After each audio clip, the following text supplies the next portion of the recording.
Hello, friends. Well, our community has had no shortage of babies over the years, and that has given us a lot of baby names and a lot of discussion about baby names. And it's always interesting to hear some of the names that people are choosing between. There's one name that really seems to have fallen out of favor, and that's the name Judas. You just don't meet many Judases anymore, do you? In the time of the New Testament, it was actually a pretty common name. Actually, it had some dignity and some popularity because of some important people who had been named Judas. So today we're going to talk about two Judases, and neither of them is the one who betrayed Jesus. We'll start with probably your favorite subject and mine, ancient Greek and Roman history. If you will stick with me on these for just a few minutes, everything we look at afterward, it might look just a bit different. So let's start back in 168 BC. At that time, there was an empire called the Seleucid Empire. The Seleucids, they sat right here. I'm going to show you this. In this area that's modern-day Syria and Iraq and Iran and Israel.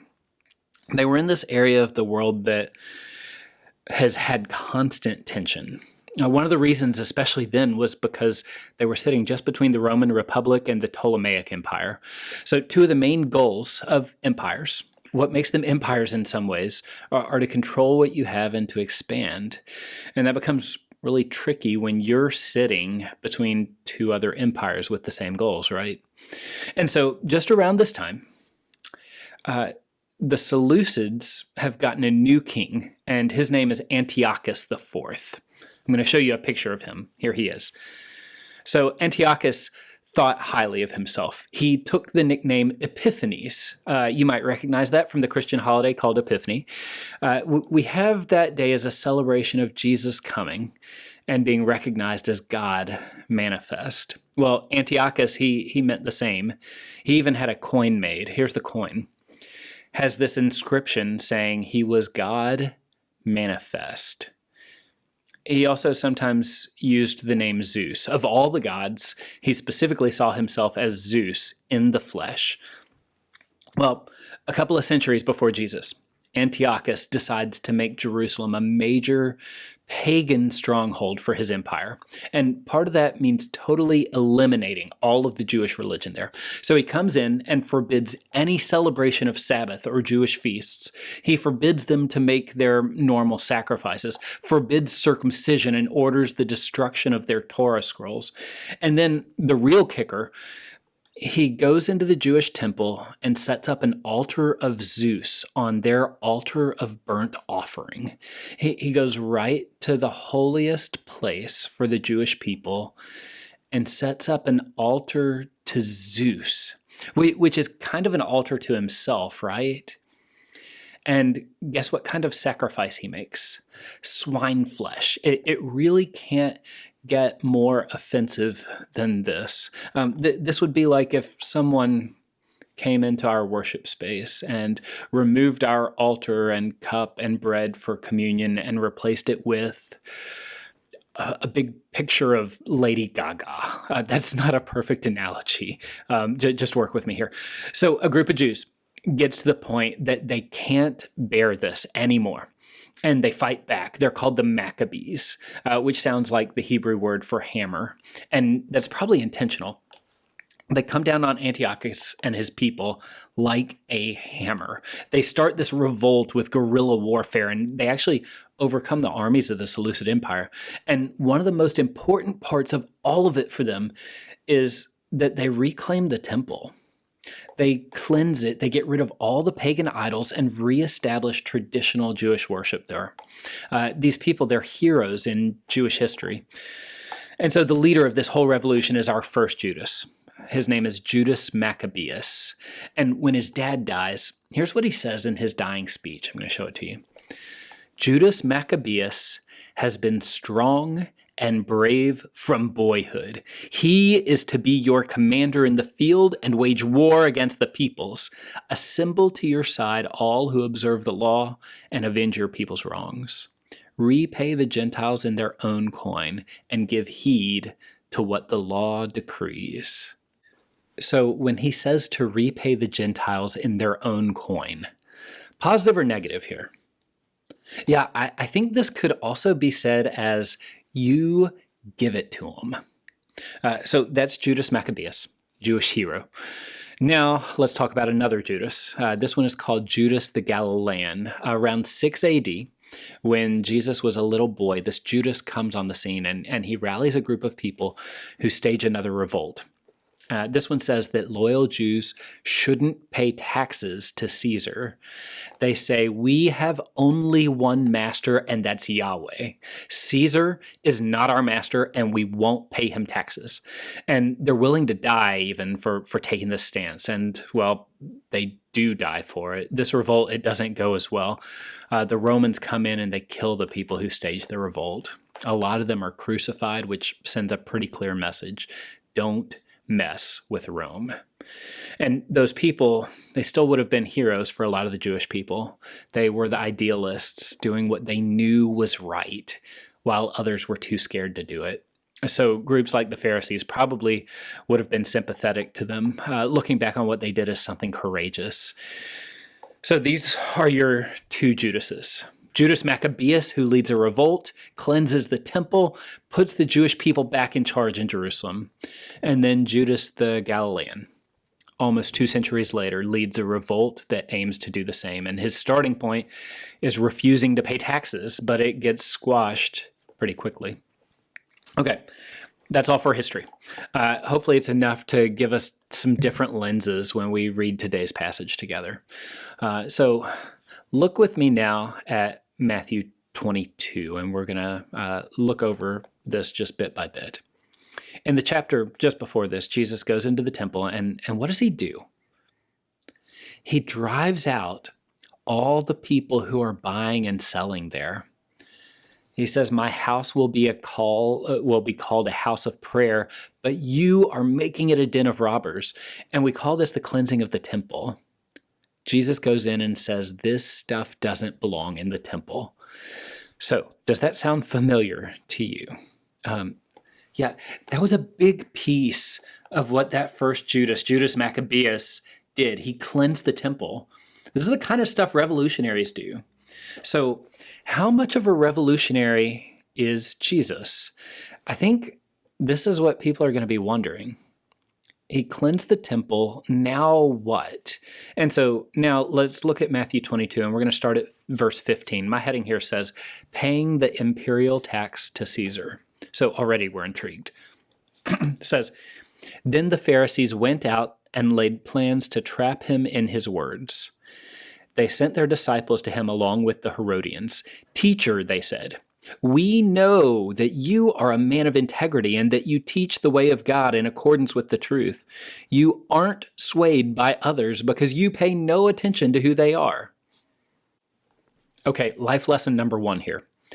When we hear people start with this much flattery, it's probably a good idea to get our guard up a bit. You aren't swayed by others.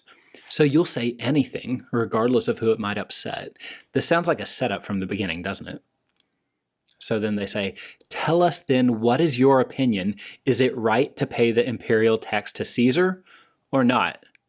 Yeah, it's a setup. Who are the two groups who came to ask this? It's the Herodians and the disciples of the Pharisees. Now, this is a really interesting mix of people.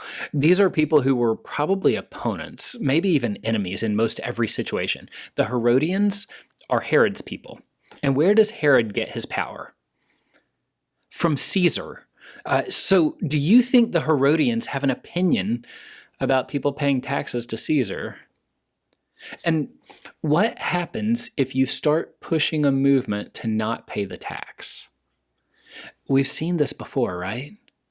Judas the Galilean all over again. The pro-government people aren't too keen on that, to the point of execution. Now, the disciples of the Pharisees, they're here on the other side. The Pharisees were anti-Roman. They had refused to take loyalty oaths both to Caesar and to Herod. If you asked them, the imperial tax was awful, and they knew most of their people hated it too. They kept on paying it and were probably careful about what they said and where they said it, but they did not like this tax. So they asked Jesus' opinion. Is it right to pay the tax to Caesar? Talk about a loaded question. Say no, and the Herodians are probably going to arrest you in short order. Say yes, it's right, and you lose all credibility with most of the Jewish people. You're not here to lead any new revolution if you're okay with all of this. You're just another person who bows down to Caesar. And this is where we get life lesson number 2 from Jesus. Have you ever been forced to answer a question, yes or no, just yes or no? Or have you ever asked anyone that question? Usually when that's going on, there is no good answer. There's more nuance and complexity to it. And if you try to qualify it with more, somebody jumps in and says just yes or no, because they know they've already won as long as you answer either way. So life lesson number 2 from Jesus. If someone asks you a yes or no question, it's okay, probably wise, to see it as a trap and refuse to answer that easily. Emily calls this secret option C. I've learned that secret option C is usually the right option. So look at what Jesus does here in verse 18. It says, but Jesus, knowing their evil intent, said, you hypocrites, why are you trying to trap me? Show me the coin used for paying the tax. They brought him a denarius, and he asked them, whose image is this? And whose inscription? Caesar's, they replied. Okay, so he says, show me one of the coins used for the tax. And here's the coin most people think he would have been looking at.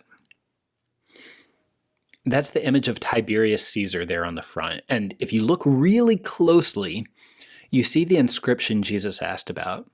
The words starting under his chin are Ti for Tiberius, then Caesar, then Divi, Aug, F, Augustus. That stands for Tiberius Caesar, son of the divine Augustus. So who's the Son of God? Right. This is saying Caesar is the Son of God. So when people were offended by having to pay the tax, it wasn't just about the money. It was also about what they were carrying around with them. This is a portable idol, something declaring that Caesar is the Son of God. So there was debate about whether you should even carry these coins with you. Wasn't that like carrying a little idol? In the land where the Jewish people were, they actually used other coins for everything else, coins without the Caesar's image and inscription on them. But for the tax, they had to use this. What would this be like if we had something similar going on in our day? If a coin was issued that had President Trump's face on it, and it somehow suggested that he was divine, what would you do? If a coin had been issued that had President Obama's face on it, and it somehow suggested that he was divine, what would you do? Put aside any political leanings. I don't think this has to do with that, unless you either think that one of our presidents has been nearly divine or the Antichrist. If you think either of those things, I just want to suggest to you, you might need to re-examine whether politics are consuming too much of your life. And no matter who you are, would it bother your conscience to have a coin like that in your pocket? Would it feel almost like supporting idolatry just to carry it around? So we could ask other questions too. I would imagine that all of you have certain things that you see your taxes supporting and you don't believe a good Christian should be supporting them. So the most radical stance you could take is to say that you just won't pay into an immoral system. You're going to stand your ground, and then you'll go to jail. These are kind of like the options here. Is Jesus such a revolutionary that he will denounce Caesar's tax and encourage people not to pay it? If so, the next step is to rally your troops because there's a fight about to happen. Or is he willing to say there's no problem with it and look weak, unwilling to stand up for what's right, unwilling to call out the problem with a portable idol that calls Tiberius the Son of God? So one funny note here, look at what Jesus does to these people who want to show him as weak, as being unwilling to denounce this idolatrous coin and tax. He asks them for a coin, and they give him one because they are carrying one themselves. So finally, what's Jesus' response? Look at the final part of this passage with me. It says, "Then he said to them, 'So give back to Caesar what is Caesar's, and to God what is God's.' When they heard this, they were amazed. So they left him and went away." Now, that is an amazing statement. Give back to Caesar what is Caesar's. Funny thing about this is that it goes both ways. The coin has Caesar's image on it. Give it back to him. But then there's also that echo, which would have been plenty familiar to anyone who's ready for a Jewish revolution. Remember that saying from Judas Maccabeus? Repay the Gentiles in their own coin. I have to believe that this was actually part of what made this so amazing for the people listening. There's this moment of saying, wait, so what is he advocating? And then he says, give to God what is God's. And what's due to God? Well, glory is due to God, only God. Worship is due to God, only God. And all the gods of the nations, whether it's a wood carving or Caesar claiming to be the Son of God, or whatever it is we enthrone today, which often is money all over again, even if it doesn't claim to be a god, all those gods, they are nothing but idols. So the real question the Pharisees and the Herodians were getting at with Jesus, are you a revolutionary? Are you trying to overthrow the systems and the powers that be? He just went in and cleansed the temple, just like the most famous revolutionary in recent history. Was Jesus a revolutionary? And for us who call ourselves Christians, followers of Christ, are we part of some revolution? I think there's actually a really simple answer to this. Absolutely. I don't think there's any question that Jesus was a revolutionary. That, in fact, he leads the biggest revolution ever on earth, an overthrow of the powers that be. When he talked about the coming kingdom of God, that was revolutionary talk. Jesus was a revolutionary like Judas Maccabeus and like Judas the Galilean. The powers that be are corrupt and evil and need to be defied and defeated. And here's the crazy thing about Jesus as a revolutionary. All the other revolutionaries, they assumed what we usually assume today. A revolution comes by exercising our rights, by using power the way our world understands power. Judas Maccabeus uses the sword. Judas the Galilean rallies people to defiantly refuse Caesar his tax. How does Christ bring about his revolution? Look at this amazing summary verse from Paul's letter to the Colossians. He says, "And having disarmed the powers and authorities, he made a public spectacle of them, triumphing over them by the cross." What an odd faith we have. Our revolutionary leader didn't conquer the powers of the world with a sword and an army. Instead, he disarmed them and triumphed over them by the cross. Our revolutionary leader didn't lead a revolution of people who demanded their rights. Instead, he made himself nothing by taking the very nature of a servant, and he called us to do the same thing. Honestly, my frequent temptation and attitude is to appreciate Jesus, to revere Jesus, to be glad Jesus did what he did, but not to follow him. I can revere Jesus and remain comfortable. If I follow him, it means I need to be quicker to take the nature of a servant than to resort to violence and claiming my own rights. Now, I don't consider myself a violent person. It's been several weeks since I punched anyone. That's a joke. It's been way longer than that. Ever since my little brother got bigger than me, I don't think I've punched anyone. But I've realized that I can still have violent tendencies, especially when I feel like my rights have been abused in any way. What's your natural tendency if you feel like someone has dishonored you? Is there any inclination to pay back their negative with something hostile of your own? Maybe a hostile word, maybe just something you know will really get to them. I ask us questions about how we respond to people who've dishonored us because who does Jesus die for? He says, I haven't come to call the righteous, but sinners. And then he's delivered into the hands of sinners to die. And on the cross, he prays, Father, forgive them. So as the leader of this revolution, Jesus ends up dying for those who have dishonored him, for his enemies, and praying for them to receive mercy. Where else do we see revolutions that come not by power and might and exercising freedoms, but by submission and taking the nature of a servant, and even for the sake of someone's enemies? If you sign up for the church, you're signing up to be a part of the world's real revolution. I am convinced of it. You're signing up to take a stand, not just against worldly powers, but against the devil's schemes. You're signing up to follow a Messiah who gave up his rights and became weak on our behalf. So do you have any rights that you might need to give up on someone else's behalf?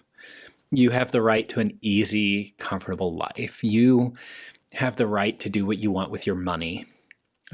You have the right to do what you want with your time. You have the right to your own opinions. If you've achieved some significant status, you have the right to use that to your advantage. You have the right to your privacy, to people not knowing about your personal life. There are revolutionaries who have created revolutions by power and might. And we still have those kinds today. We have Christian political groups who throw their weight around to get public policies to reflect what they want. There are revolutionaries who have created revolutions by exercising their God-given freedoms.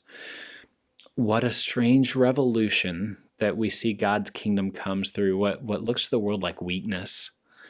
I think the Apostle Paul maybe says it best in a letter to the Corinthians. He says, But he said to me, my grace is sufficient for you, for my power is made perfect in weakness. Therefore, I will boast all the more gladly about my weaknesses, so that Christ's power may rest on me. That is why, for Christ's sake, I delight in weaknesses, in insults, in hardships, in persecutions, in difficulties. For when I am weak, then I am strong. We call this community the Offerings Community. We took that name several years ago now because of the Message translation of Romans 12, verse 1. That says, so here's what I want you to do, God helping you take your everyday, ordinary lives, your sleeping, eating, going to work, and walking around lives, and place them before God as an offering. That's what we've wanted to be. In remembrance of God's mighty acts in Jesus Christ, we offer ourselves in praise and thanksgiving as a holy and living sacrifice in union with Christ's offering for us. Our weakness, offering ourselves as a living sacrifice, it's what God calls strength. The power of this revolution, it comes not from who serves us, but whom we serve. Do you have any rights this week that if you gave them up, you could serve someone? Would that be a bit of God's will being done on earth as it is in heaven? Jesus says, give back to Caesar what is Caesar's and to God what is God's. For a group who wanted to know if he was bringing a violent revolution, he dismissed that question and instead showed a different kind of revolution, one that comes not by the sword and claiming rights, but by the power of humble submission and servanthood. And we're invited to join him. Whoever wants to be my disciple must deny themselves, take up their cross, and follow me. And so the question is, will we? If you are joining with a group in this, let me invite you to take a few minutes now at the end of this, just to discuss what it means for you. What does it mean for you to give to God what is God's? What does it mean for you to join a revolution that finds its triumph in humble servanthood rather than in declaring its own rights and violently claiming them? Do you think there's still a message for the church today in this and for us today in this? And what is it?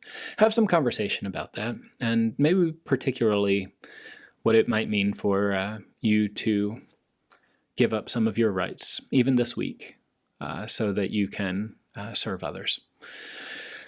Friends, wherever you are, bless you. Go in peace. Pray that God goes with you. Amen.